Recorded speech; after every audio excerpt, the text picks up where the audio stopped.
The feds call it trafficking. You may know it as buying and selling modern-day food stamps. One state lawmaker says it's happening right here in Indiana, and they want it to stop. Our State House Bureau Chief David Williams is live in the newsroom now to explain. David, good evening to you. Good evening to you both. On their website, the U.S. Department of Agriculture, they're the ones who oversee those SNAP benefits. Well, they say they have analysts and investigators on the ground weeding out SNAP fraud. DeAndre Young says he's heard of people buying and selling SNAP benefits or modern-day food stamps.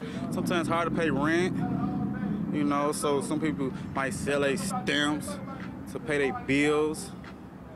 I mean, it's hard out here in these streets. According to USDA data, 2 Indiana stores were permanently disqualified from the SNAP program in 2017. In both cases, federal documents state store personnel were caught exchanging SNAP benefits for cash. It happens for sure, but we don't know how much, so that's why we need to do the study here in Indiana. Which is where State Rep Heath Van Adder's bill comes in. Unanimously approved in a Senate committee this morning, the bill calls for a summer study of SNAP benefit eligibility requirements and fraud. Van Adder says he's heard many stories of fraud. People at grocery stores, the people in front of them, you know, using their food stamps to buy stuff and then using their cash to buy alcohol and cigarettes. The goal, he says, is to help people who truly need it and to weed out the fakers, especially since your tax dollars are involved. I know that a lot of times it's such small amounts that prosecutors don't have time to mess with it. Right now, if you're an adult without children and you're able, you have to work to get Indiana SNAP benefits.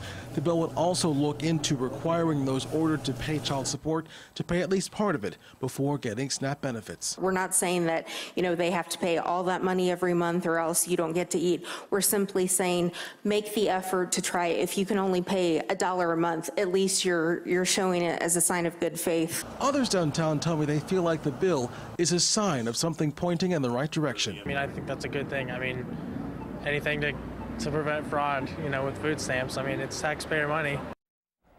So that bill continues through the Senate. It already unanimously passed the House late last month. I'm David Williams, live in the newsroom, 24-hour News 8.